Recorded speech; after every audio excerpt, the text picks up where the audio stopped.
We're looking at the limestone interior of the Abu Rawash pyramid, and this is the core, and we can descend into the core in this unique structure, unlike the other pyramids. Oh my god, what's this? Wow. Very deep pit. That looks to me like a boat pit. No way. Look at these lines. Look at these striations. Exactly. Look at these striations. And also the higher parts and the lower parts shows that it was not all cut at once. Exactly. It was like, especially here. This here and here. Exactly. Yeah, here and there. Exactly. You can see where the blade came back. And we're talking about red granite from Aswan. How did they bring it up here? We are here in a mountainous region. The Giza Plateau is one of the most iconic and mysterious ancient sites on Earth, home to the Great Pyramid, the Sphinx, and numerous other relics of antiquity. It has captured the imaginations of explorers, historians, and enthusiasts for centuries. While many can easily picture the grandeur of these structures, few realize that these monuments are still steeped in mystery. Despite centuries of study, questions remain unanswered about who built them, and more intriguingly, why. Just 5 miles to the southwest of Giza, within the lesser-known necropolis of Zawyet El Aryan, lies a site that may hold the key to solving some of Egypt's greatest mysteries. In May 1900, Italian architect and Egyptologist Alessandro Basanti was researching the Leia pyramid at Zawyet El Aryan.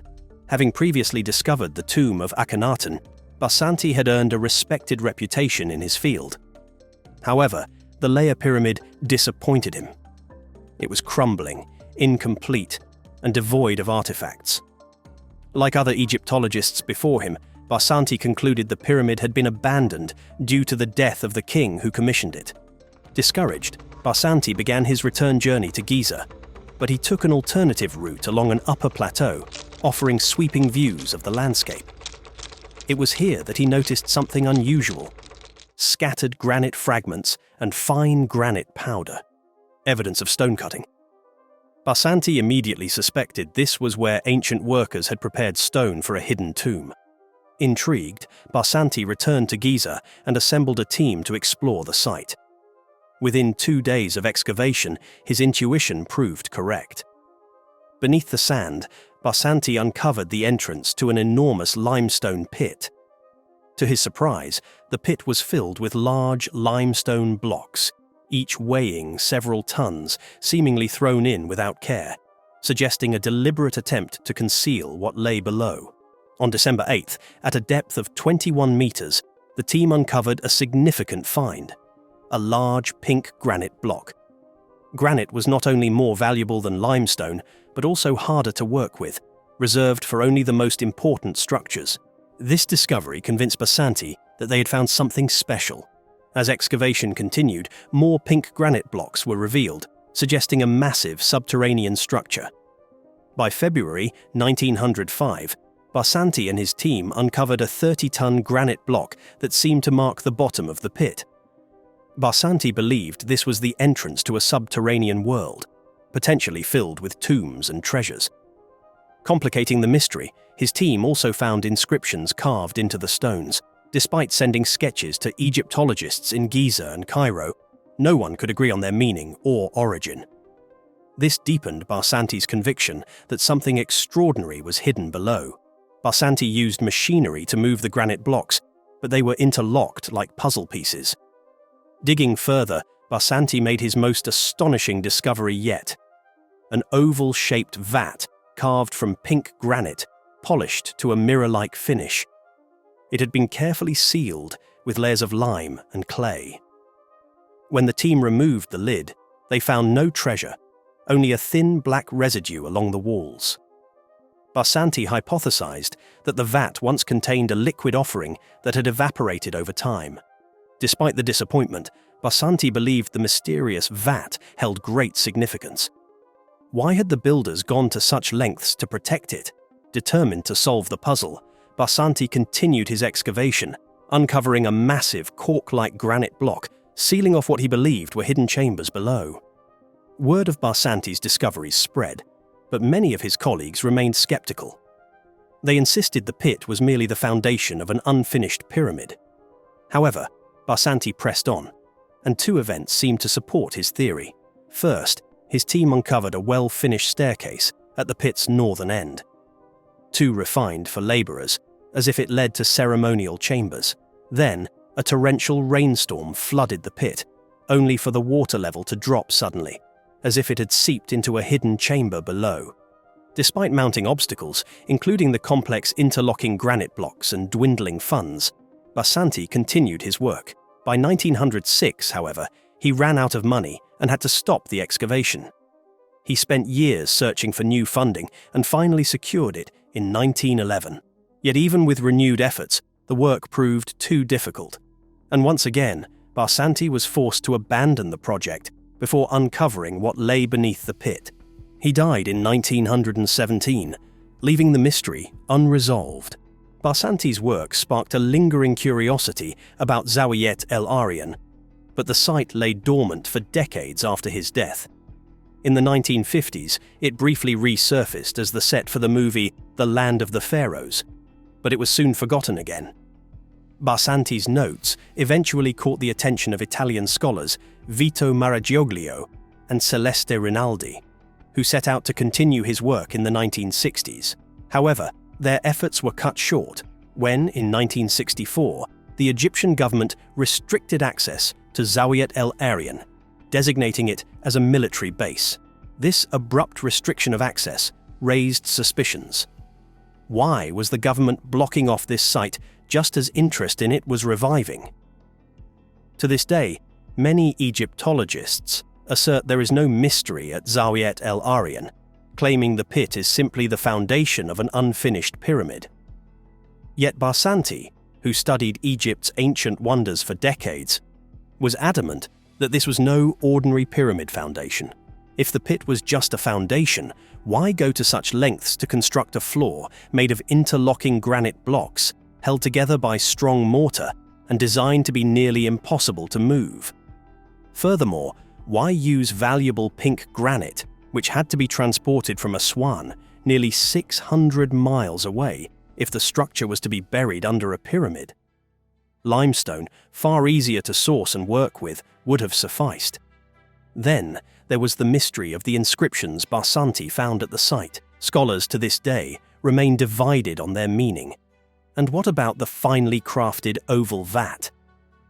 If this was a pyramid foundation, why go to such great lengths to intricately carve this vat, polish it, and seal it with lime and clay? In recent years, a new theory has emerged, connecting the mystery of Zawyet El Aryan to the Great Pyramid of Giza. For centuries, the Great Pyramid has puzzled historians. Conventional wisdom holds that it was built as a tomb for Pharaoh Khufu, but no human remains, treasures, or artifacts have ever been found inside, leading many to question this explanation. In the 1960s, Edward Kunkel proposed a radical theory. The Great Pyramid was not a tomb, but a massive water pump designed to irrigate the desert. Kunkel argued that the pyramid's internal chambers and passages functioned as part of a hydraulic system. His theory was met with skepticism, but some engineers saw merit in the idea. They pointed out that a ram pump, which uses gravity to move water, could have worked on the scale Kunkel proposed. By the 1990s, marine engineer John Cadman took Kunkel's theory further. He studied the pyramid's subterranean chamber and found signs of water damage. Cadman built a scale model of the pyramid's subterranean chamber and confirmed that it could function as a water pump. His experiments led to an unexpected discovery. The pyramid generated powerful compression waves, pulses that could create electricity. This raised a startling question. Could the ancient Egyptians have used the Great Pyramid to generate electricity? Cadman's research suggested it was possible. The pyramid's outer casing of insulating white limestone, its granite interior, and its gold capstone all pointed to a design capable of generating and harnessing electrical energy. With this new perspective, researchers revisited the mystery of Zawyet El Aryan. Could the pit have been part of an ancient electrical system connected to the Great Pyramid? Some believe the oval vat may have played a key role in this system, with the black residue providing evidence of a long-lost process for generating electricity. Perhaps this is why the Egyptian government sealed off Zawyet El Aryan in the 1960s. What secrets lie beneath the pit? Could it hold proof of an ancient civilization's advanced technology? As research continues, we may one day uncover the truth about an ancient Egypt far more advanced than we ever imagined. For people that haven't heard of the labyrinth, it was one of the ancient wonders of the world. Like, this was described by Herodotus and Pliny the Elder and Strabo and all these historical figures that saw it. Herodotus described it as exceeding in splendor and wonder that of the pyramids. Like, this was the labyrinth was this sort of 1,000-room structure that was supposedly just absolutely magnificent. You could have fit all of the temples of Karnak and Luxor and all of the temples of Egypt into its footprint. That was just lost to the sands of time.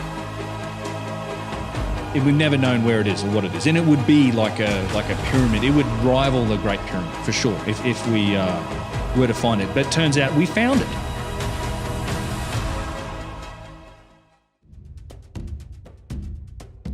Nestled near the Fayum oasis, the Hawara pyramid site may appear unremarkable today, but to ancient historians it was a place of awe and grandeur. Herodotus, often called the father of history, described it in terms that still leave modern scholars in awe. He recounted that compared to the labyrinth he encountered, even the grandest Greek temples and pyramids paled in both effort and expense. It was a structure of such enormous scale and complexity that it surpassed even the famous pyramids of Egypt. For centuries, however, many dismissed his account as fanciful or exaggerated, especially given Herodotus's reputation for embellishment. However, as time passed, more of his descriptions have been vindicated, particularly regarding his accounts of Lake Moeris near Hawara. He spoke of two pyramids rising nearly 93 meters above the surface of the water, each crowned with a seated stone statue. In the late 19th century, famed British archaeologist Flinders Petrie confirmed the presence of two seated colossi, each about 18 meters high and made of hard quartzite sandstone. This discovery was one of many that would lend credence to Herodotus's words. The site of the Hawara pyramid holds far more than just these statues. When researchers began to investigate the pyramid itself, they unearthed evidence of remarkable ancient engineering. Despite its present appearance, a crumbling pile of dark mud, the pyramid conceals a megalithic core built with astounding precision. Beneath its decayed exterior, the masonry is of exceptional quality, with blocks fitted so tightly that not even a blade could slip between them. This core represents two distinct types of ancient technologies. One, the megalithic stone core, and the other, a more fragile mud brick construction that has long since crumbled. Flinders Petrie, a pioneer in the study of ancient Egyptian architecture, was the first to delve into this mystery in detail. He noted that the stone casing of the pyramid had been removed during Roman times, leaving the interior exposed to the elements. Unlike other pyramids of the time, the entrance to this one was on the south side, not the north, and lay at ground level. It was designed with descending passages that had ramps on both sides, resembling a system for moving heavy cargo. This unique layout distinguished the Hawara pyramid from others in Egypt, leading Petrie to believe that its original purpose may have been different from typical pyramids. One of the most astonishing aspects of the structure is its system of trapdoors. Massive stone slabs weighing around 20 tons each, designed to seal off passageways. Petrie discovered 3 such trapdoors, all of which had been left open. His exploration of the pyramid led him to a central chamber carved from a single block of quartzite sandstone, forming a large tank-like structure in which a sarcophagus was placed. This colossal monolith, weighing over 110 tons, had been hewn with such precision, Petrie marveled at the technical skill required to carve and place such an enormous block of stone into a carefully excavated hollow. What truly puzzled Petrie, however, was the design of the tomb itself. There was no visible entrance, and the only way the pharaoh's body could have been placed inside would have been during the construction of the pyramid. Even more curiously, no inscriptions were found inside the chamber or on the sarcophagus, a rarity for a royal tomb.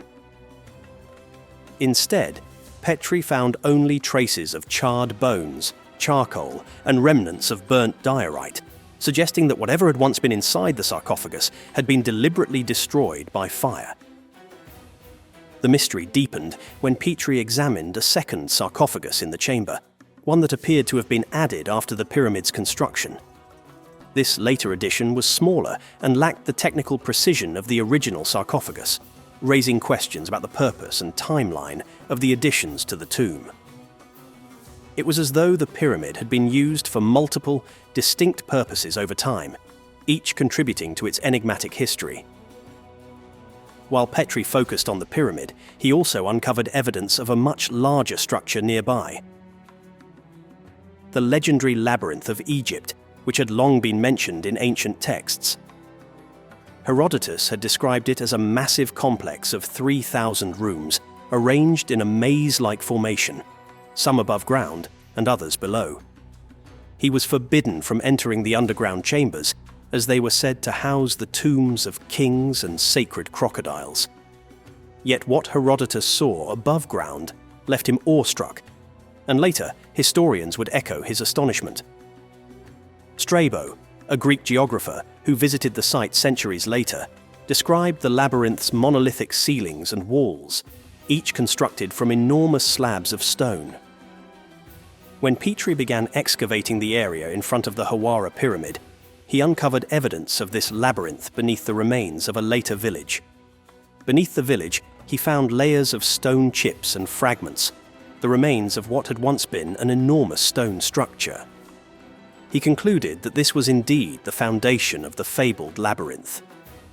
His findings aligned with the ancient accounts.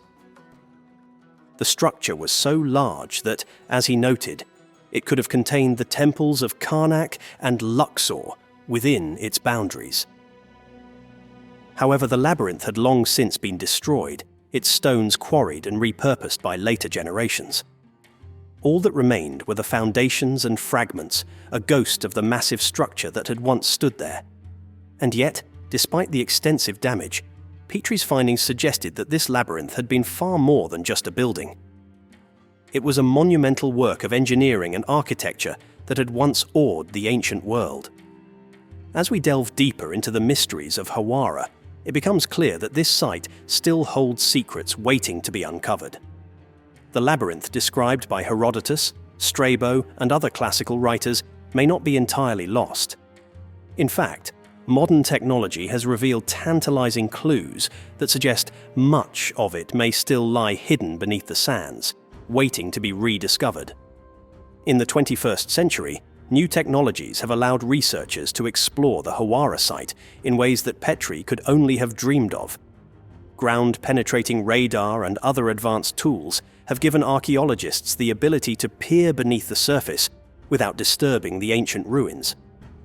One such expedition in 2008, led by the Mataja project, a team of geophysicists, used radar technology to investigate the area beneath what Petrie had identified as the foundation of the labyrinth.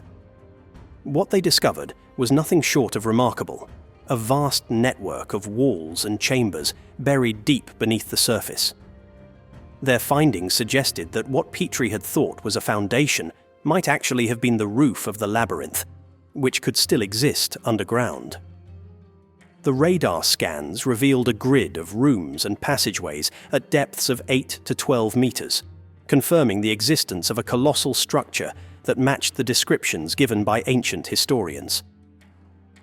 Despite the significance of these findings, the news was met with unexpected resistance. Egypt's Supreme Council of Antiquities, led by Zahi Hawass, requested that the results be withheld from the public, citing concerns about national security. The Mataja team faced delays and obstacles, but after 2 years, they were finally able to publish their report. Their findings supported the ancient accounts of a labyrinth that was far larger than any temple known in Egypt, a structure that had remained hidden beneath the sands for millennia. The labyrinth's complexity and scale raised even more questions about its purpose. Why would such an enormous structure be built underground, and what was it used for? Some researchers speculated that it could have been a secret repository, a place where valuable artifacts or knowledge were stored. Others suggested that it might have served as a ceremonial or religious center, its labyrinthine corridors and chambers designed to disorient and awe those who entered. One of the most intriguing aspects of the labyrinth is its apparent age. The orientation of the structure, which is tilted by 20 to 25 degrees compared to the nearby Hawara pyramid, suggests that it may be much older than the pyramid itself. If this is true, it raises the possibility that the labyrinth predates the pharaohs and could be a relic of a much earlier civilization. Despite the advances in technology, many mysteries remain unsolved. The subterranean chambers have yet to be fully explored, and no one knows what lies within them. Could the labyrinth still contain treasures or texts from an ancient era? Could it hold clues to the origins of the Egyptians or even earlier cultures that inhabited the region? For now, these questions remain unanswered, as the labyrinth remains buried beneath layers of earth and time. Like, if you go back to the sophistication of ancient Egypt and you think about what the civilization could have been like. I mean, you're just speculating. You're just trying to just imagine how they could have moved these 500-ton stone blocks 500 miles. You're putting all these things into your mind. And then say, how long does it take to get from that, if you knock back into barbarians, how long does it take to get from that to where we are now? This level of sophistication that allows you to get to the pyramids, and then we're nowhere near that now. So even on the most conservative speculation that the Great Pyramid is only 4,500 years ago, we're not even anywhere near that now.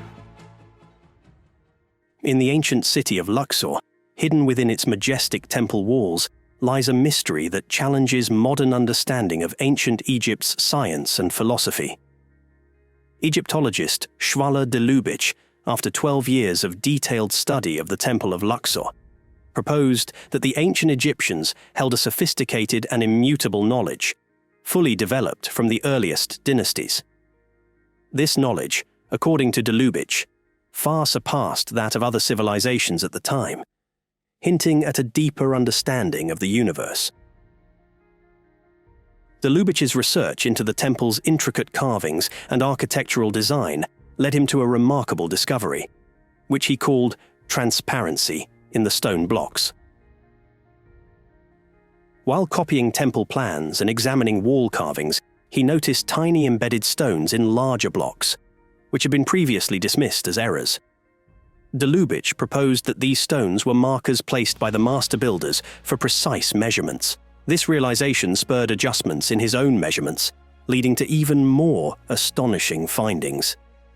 He observed that carvings on opposite sides of some walls seemed to align in impossible ways, as if the stone between them was transparent, allowing the design to flow through.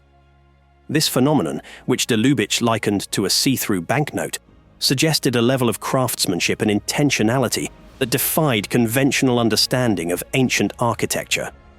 The temple's carvings could only be fully appreciated when viewed as a continuous design, transcending the physical stone. One striking example of this transparency is between Room 12 and Room 5 in the Temple of Luxor. A stone block separating these rooms features carvings that seem to project through the stone itself. In Room 12, a hieroglyph for cloth is carved, while in Room 5, a box for cloths appears. The two images fitting together as if the stone was transparent. The technical precision needed to achieve this effect raises profound questions about the knowledge and skills of the ancient builders. De Lubitsch's discoveries extended beyond transparency. He also identified transposition, where symbols and carvings were arranged across different parts of the temple to create multi-dimensional connections. For instance, Montu's solar disk in Room 2 is projected into the shrine of Amun-Ra's boat in Room 6. The boat's content is hidden, requiring the observer to explore multiple spaces to understand the intended meaning. These techniques suggest a level of philosophical and scientific depth in ancient Egyptian culture that modern Egyptology had long overlooked. De Lubitsch argued that the Egyptians weren't just concealing knowledge in their architecture, but were presenting a more profound, spatial form of understanding. By dividing concepts across different parts of the temple, the Egyptians created an environment where knowledge was experienced holistically, rather than as isolated facts or images. In his groundbreaking work on the Temple of Luxor, De Lubitsch revealed an entirely new architectural grammar. This grammar, found in the block's shapes, joints, and symbolic overlays, turned the Egyptian temple into a living library of knowledge, accessible only through deep study. His discoveries redefined how scholars approached ancient Egyptian architecture, leading to a re-evaluation of the intellectual achievements of this ancient civilization. The most revolutionary aspect of De Lubitsch's work was the realization that the meaning of inscriptions and symbols on one wall couldn't be fully understood without considering their relationships to the carvings around them. This interconnectivity suggested a three-dimensional approach to knowledge that engaged the observer on multiple levels. For De Lubitsch, the true purpose of transparency and transposition was not only to complete an idea, but to clarify it in a way that transcended traditional communication methods. As we explore the mysteries of the Temple of Luxor, it becomes clear that the ancient Egyptians had a unique understanding of art and science.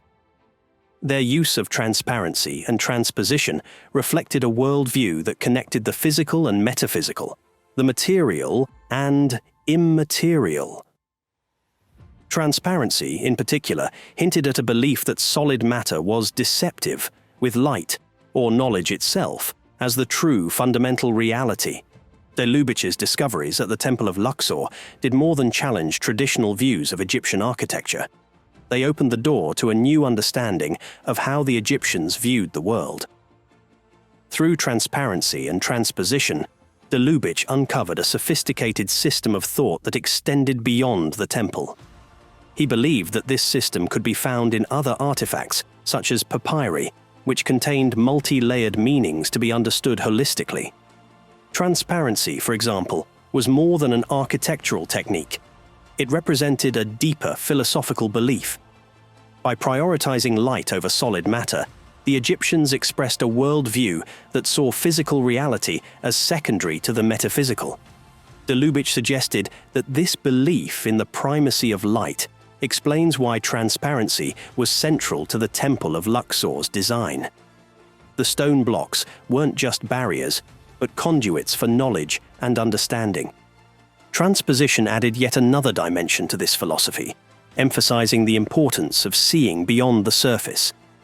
To understand the temple fully, one had to move through it, experiencing the connections between different spaces and symbols. This design reflected an understanding of spatial awareness and perception that resonates with modern psychological theories, such as Gestalt. Gestalt psychology, which emerged in the early 20th century, focuses on the idea that the whole is greater than the sum of its parts. Human perception organizes individual elements into a unified whole, rather than analyzing each part in isolation.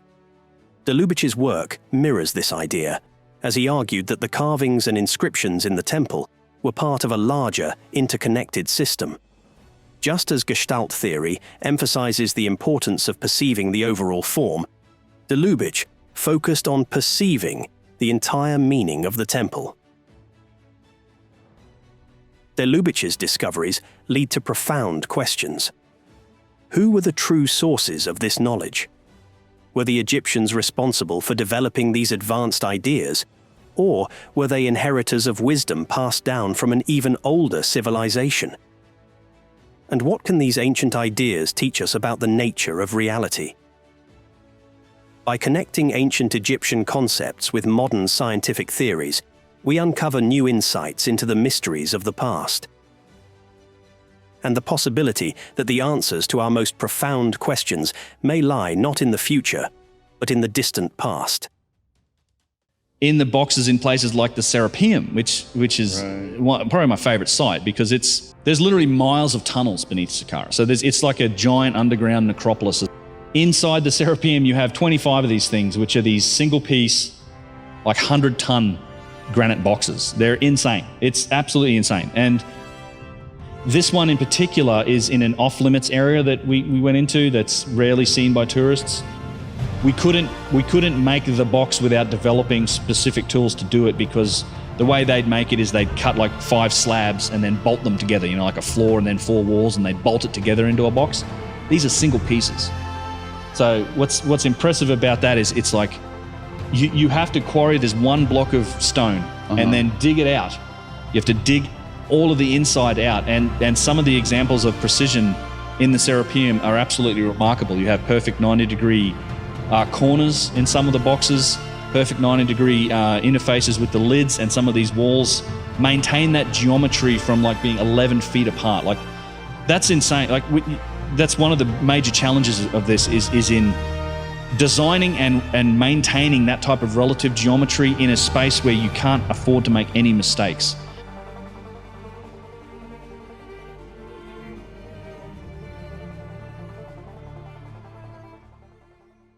The Serapeum of Saqqara, nestled near Cairo, holds one of ancient Egypt's most puzzling enigmas. Enormous granite boxes, often considered to be sarcophagi. These immense boxes, carved from single blocks of granite with an astonishing level of precision, continue to baffle archaeologists, engineers, and historians. How did the ancient Egyptians craft these structures with such detail and accuracy, sparking ongoing debates about their origins? These boxes are far from ordinary stone coffins. Each is crafted from a single block of granite, known for its extreme hardness and difficulty to work with. Some of these boxes, complete with their lids, weigh as much as 70 tons, while the raw blocks they were carved from likely weighed over 200 tons. What's truly remarkable is the precision of the craftsmanship. The corners are perfectly squared, and the surfaces are so smooth they seem to rival modern machinery in accuracy. Achieving this level of exactness, especially millennia ago, raises the question: did the ancient Egyptians possess technology beyond what we've ever imagined? The interior of these boxes is equally awe-inspiring. While the smooth exteriors are impressive enough, the flawless precision on the inside seems even more impossible. How did they hollow out these massive granite blocks with such accuracy, given the tools thought to be available at the time? Copper tools, often credited to the Egyptians, would have been insufficient for the task, and the uniform thickness of the walls suggests the use of sophisticated measurement techniques far ahead of their time. Such uniformity in these boxes is unparalleled in other Egyptian artifacts, leading to more questions. Hollowing out these granite blocks would have required not just immense labor, but an advanced understanding of stone-cutting techniques that we still don't fully comprehend. Conventional explanations, primarily focusing on copper tools, fall short when compared to the remarkable precision of these boxes. How then did the Egyptians achieve this level of perfection? Some theories propose that the builders had access to lost technology, perhaps advanced tools or machinery, now forgotten in the annals of history. Researchers speculate about high-speed drills, diamond-tipped saws, or other sophisticated equipment. The notion of advanced technology in ancient Egypt is controversial, yet the evidence presented by these granite boxes continues to fuel this debate.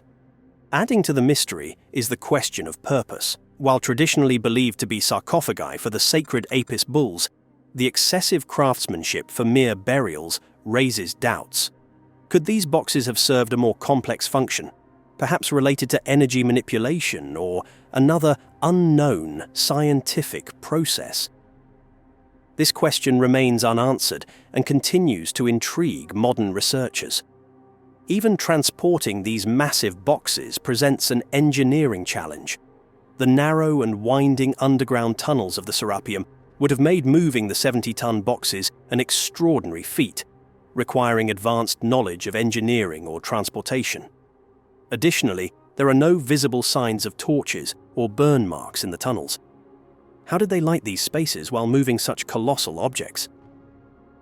Despite the many mysteries, mainstream archaeologists attribute the precision and craftsmanship of the Serapeum boxes to the skill and patience of ancient Egyptian stoneworkers. They argue that, over generations, the Egyptians perfected their techniques, achieving incredible accuracy through dedication rather than technology. Critics of the advanced technology theory maintain that there is no concrete evidence supporting the existence of machines or sophisticated tools during the time these boxes were created. Yet, as more of these boxes are discovered throughout Egypt, the questions multiply. Across the country, similar examples of giant granite boxes exist, each demonstrating the same level of craftsmanship and precision. This suggests the possibility of a forgotten technology, one far beyond what is traditionally accepted in the study of ancient Egypt. One example, found in the Cairo Museum, displays an irregular slanted cut that was likely abandoned due to an error in the process. But this mistake tells more than expected. It reveals the possibility of a highly advanced cutting method. The cut extends deep into the granite, an impossible feat with traditional copper chisels or saws. The precision hints at the use of circular saws or similar tools capable of cutting through granite with speed and accuracy. Traditional theories suggest that the Egyptians used slow copper-based saws to cut granite. However, modern attempts to replicate this technique resulted in an excruciatingly slow cutting rate of only 4 millimeters per hour. At such a pace, it's implausible that ancient artisans wouldn't have corrected the significant deviation seen in the error. The precision of the cut suggests the use of advanced machinery far beyond what is typically attributed to ancient Egypt. Similar saw marks have been observed on other granite boxes, some of which are also displayed at the Cairo Museum. These marks resemble those made by modern band saws, but appear to indicate an even higher operational speed. Contemporary granite cutting saws rely on diamond-encrusted blades, technology believed to be far out of reach for the ancient Egyptians. Yet the marks persist, challenging our understanding of the tools available in that era. Adding to the intrigue are the perfectly round tube drill holes found in various granite artifacts throughout Egypt. The depth and uniformity of these holes suggest the use of advanced drills, possibly equipped with diamond-tipped tools. One of the most striking examples is Core 7, a cylindrical piece of granite discovered near the Great Pyramids. The continuous spiral groove on Core 7 resembles the groove of a vinyl record. In fact, modern machinery that could produce such a result would require high-speed rotation and diamond-tipped tools, technologies not associated with ancient Egypt. Core 7's spiral grooves suggest a force and precision greater than modern power drills, raising the question of whether the Egyptians, or a lost civilization, had access to technology now lost to history. Across Egypt, the evidence of these granite boxes continues to challenge mainstream views. Could these artifacts have been created by a lost civilization with advanced technology? Or are we simply missing a piece of the puzzle regarding how the Egyptians worked with stone? The precision, craftsmanship, and technology evident in these objects suggest that they were made with methods we don't yet understand. The most extraordinary example of precision stonework may be the granite box discovered beneath the pyramid at Lahun. Within a polished granite chamber lies a tilted box with 4 corners so perfectly aligned that modern measurement tools reveal almost no discrepancy. Another similar box was found at Mastaba 17, buried beneath a pile of mud bricks. Both examples display precision that raises questions about their origin and purpose. Could these boxes have been repurposed by the Egyptians, who may have inherited them from a lost civilization. The mystery of these granite boxes remains unsolved. Could they represent the remnants of a prehistoric civilization with knowledge far beyond our current understanding? Perhaps this explains why these objects were later used by the Egyptians for seemingly simple purposes like sarcophagi, because they, like us today, did not fully understand their true purpose. There's something called the Osiris shaft, which is located directly under the causeway between the Sphinx and the second pyramid. It goes about 100 feet underground. It's carved out of the limestone bedrock. It's the creepiest place I've ever been in my life. It's disturbing. So it's 3 different shafts, and you go down, and here's where it gets, this is the crazy part. When you get to the 3rd level, which is completely dark and freaky, there was a side tunnel. Zawyet El Aryan himself, there was a documentary, went down there, and he's standing in front of this tunnel that went sideways, and he says, it's yet to be explored, and I don't know what's down there, but Joe, they've since sealed it up. It's like cinder blocks, they sealed it up. What? Yes! There are things that have gone underground in Egypt that, for whatever reason, Joe, is just off limits to the public.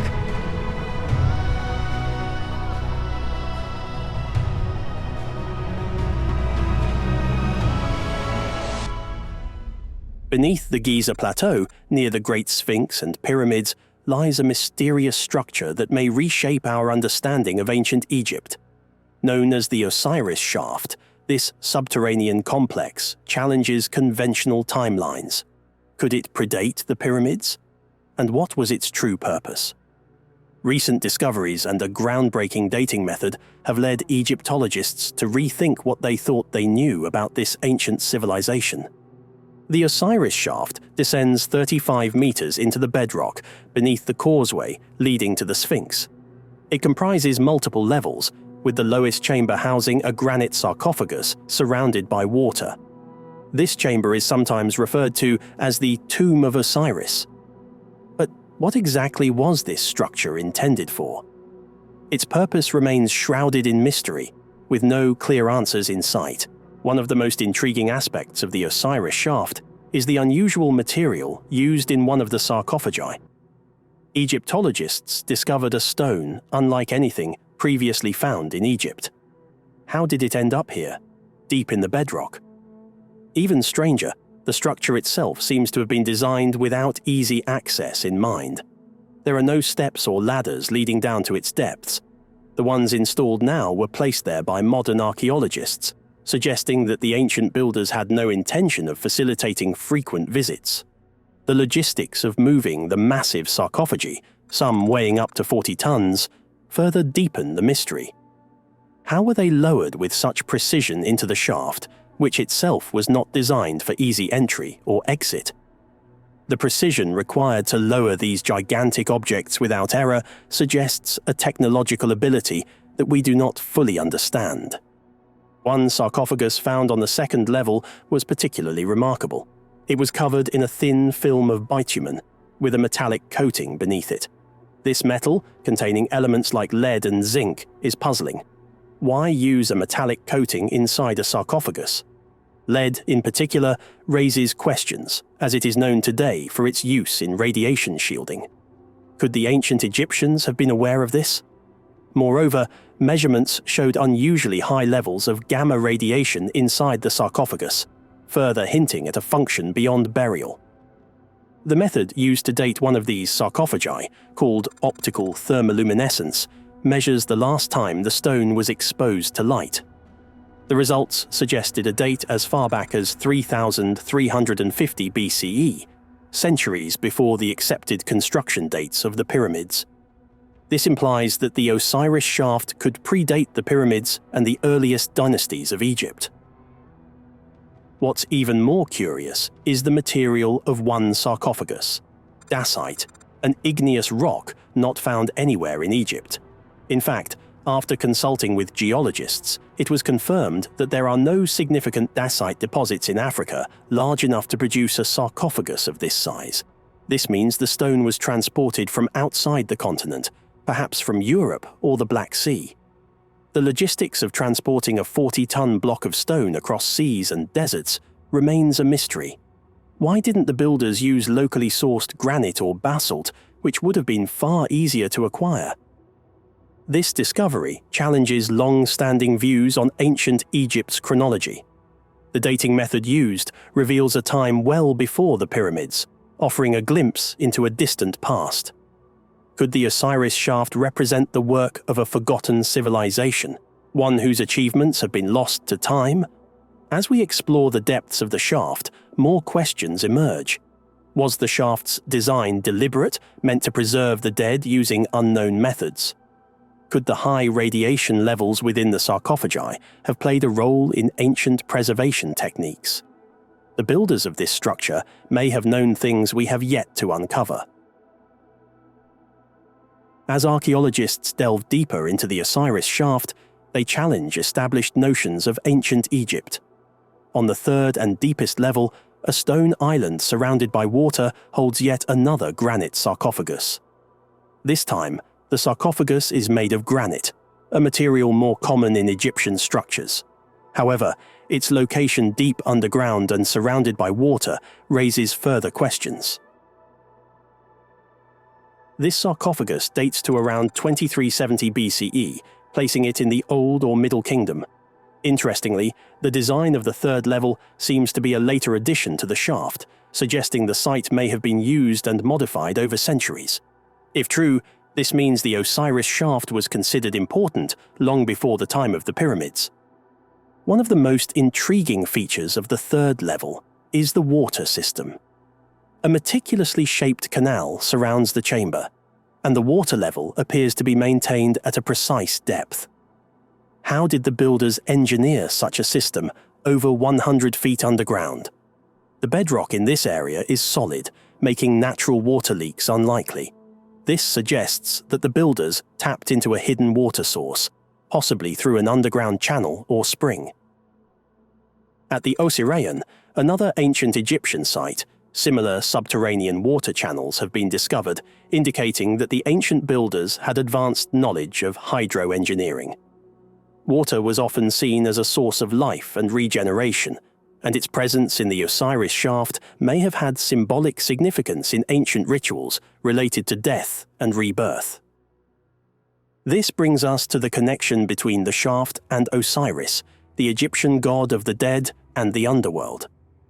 According to myth, Osiris was resurrected in a sarcophagus placed on an island surrounded by water. The third level of the shaft closely mirrors this imagery. Could the builders have been trying to replicate the tomb of Osiris? Or was this part of a deeper religious practice? Oddly, the sarcophagi found in the Osiris shaft are devoid of inscriptions, which is unusual for ancient Egyptian tombs. This absence of hieroglyphs has led some scholars to suggest that these sarcophagi were not intended for traditional burials, but served a different, perhaps secretive, purpose. Adding to the mystery, researchers detected significant levels of radiation inside the sarcophagi. Combined with the lead coating found on the second level, this suggests that the sarcophagi might have had an advanced preservative function, something we do not yet fully understand. If the ancient Egyptians had knowledge of radiation's effects on preservation, it would represent a technological leap far beyond what we currently attribute to their civilization. Beyond the physical mysteries, the Osiris shaft raises important questions about the origins of Egyptian civilization. The dating of the second-level sarcophagus to as early as 3350 BCE points to a pre-dynastic origin, making the shaft one of the oldest structures in Egypt. As we continue to investigate the Osiris shaft, the possibility of discovering hidden chambers, artifacts, or tunnels remains high. The Osiris shaft is rewriting our understanding of ancient Egypt and perhaps even pointing to a forgotten chapter in human history. Here we are at the Osirion, possibly one of the most impressive sites in Egypt, possibly the world. This is officially dated to the time of Seti I, which would have been completely roofed over, thousands of tons of stone in this whole construction, and it really is something to behold.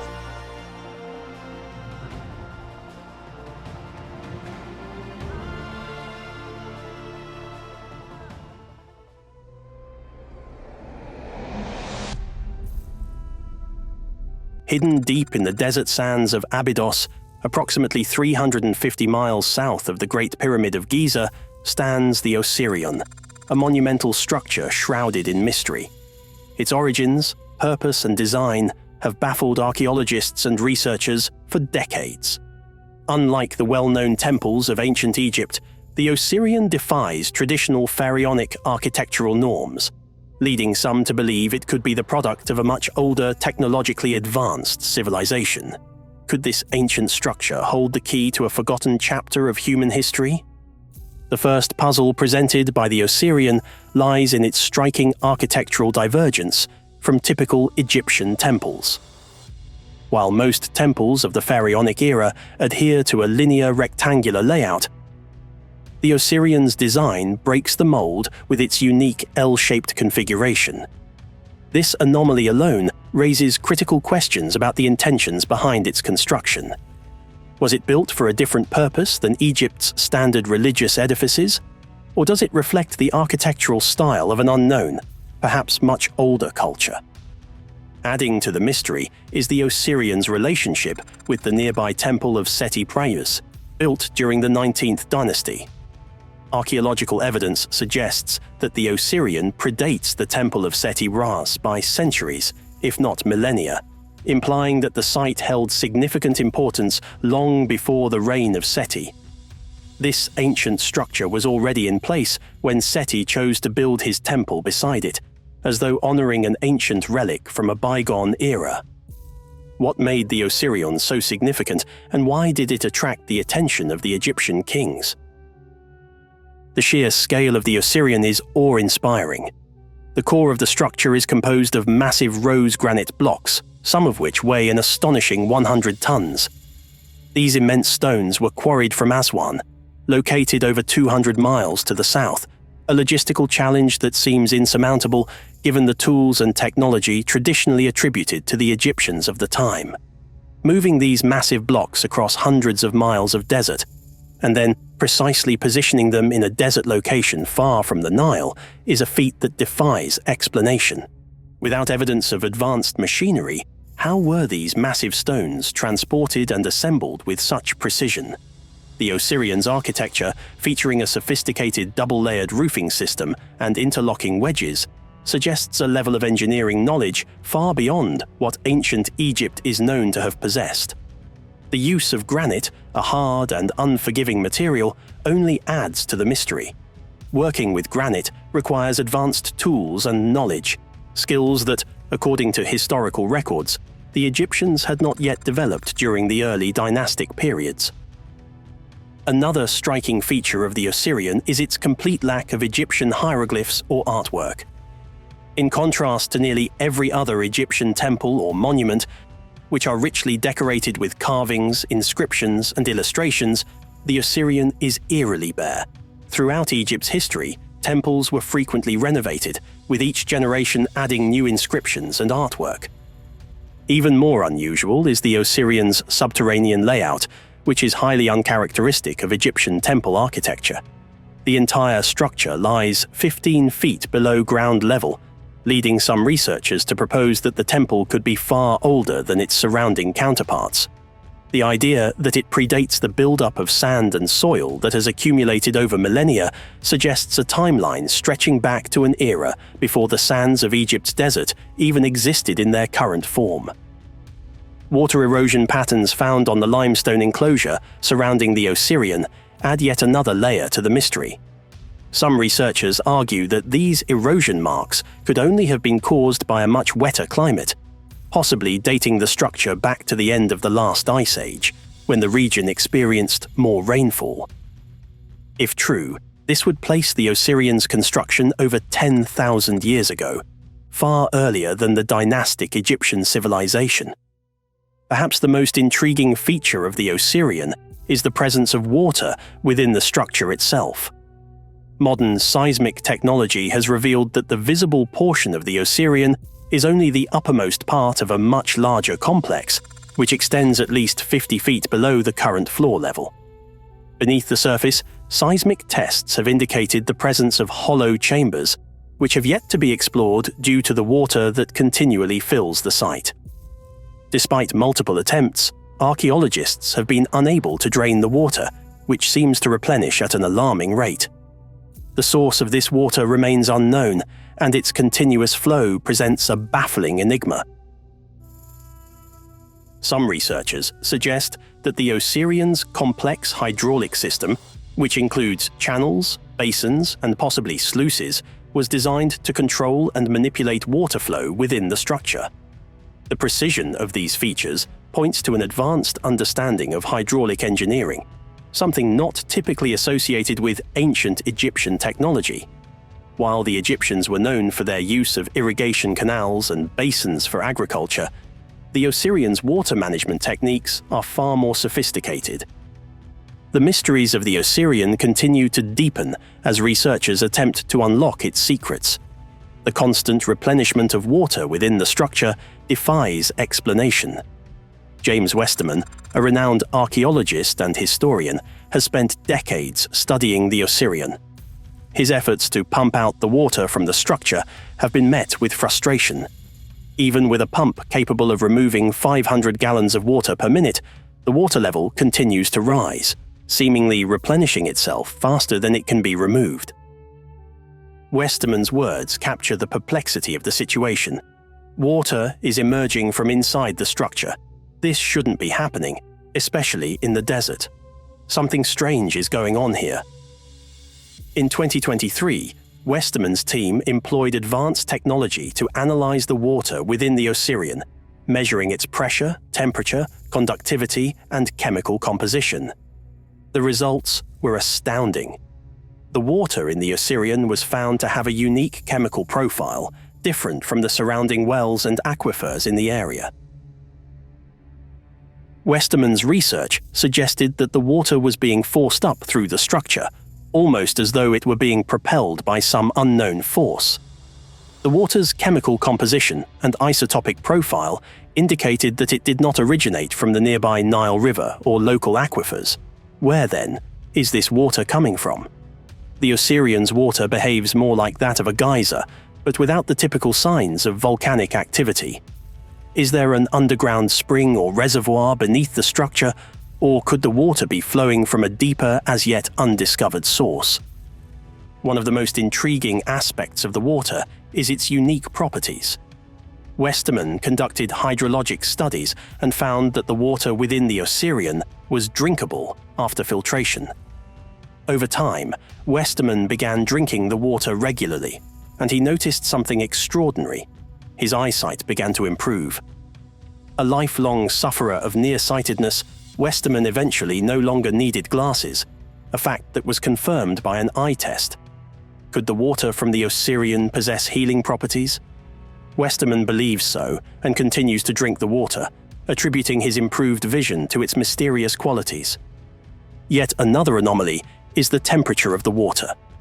The water outside the Osirion measures a consistent 16.9 degrees Celsius, but the water inside the structure is significantly warmer, measuring 23.8 degrees Celsius. This temperature difference defies the second law of thermodynamics, which states that heat cannot spontaneously transfer from a cooler to a warmer body. Something within the Osirion is heating the water, but no one knows what it is or how it is happening. As researchers continue to study the Osirion, its true scale and purpose remain elusive. What is visible today may only be the tip of the iceberg. The structure extends far beneath the surface, with hidden chambers still unexplored due to the constant flow of water. Could these underground chambers hold more secrets about the origins of the Osirion and its builders? As we probe deeper into the Osirion's mysteries, we are left with more questions than answers. One thing is certain: this ancient structure is far older and more complex than we ever imagined, and it may hold the key to understanding a lost chapter of human history. If you were captivated by today's video, then you're absolutely going to love our next adventure. We're diving even deeper into the mysteries of ancient Egypt, with Egyptologists discovered an ancient tunnel revealing tombs and something you'd never expect. Beneath Giza's sands, a groundbreaking discovery rewrites ancient Egyptian history. Egyptologists unearthed a water-filled tunnel, the Osiris shaft, predating the pyramids. What secrets does this ancient passage hold? What unexpected wonders lie within? There's something called the Osiris shaft, which is located directly under the causeway between the Sphinx and the second pyramid. It goes about 100 feet underground. It's carved out of the limestone bedrock. It's the creepiest place I've ever been in my life. It's disturbing. So it's 3 different shafts, and you go down, and here's where it gets, this is the crazy part. When you get to the 3rd level, which is completely dark and freaky, there was a side tunnel. Zawyet himself, there was a documentary, went down there, and he's standing in front of this tunnel that went sideways, and he says, it's yet to be explored, and I don't know what's down there, but Joe, they've since sealed it up. It's like cinder blocks, they sealed it up. What? Yes! There are things that have gone underground in Egypt that, for whatever reason, Joe, is just off limits to the public.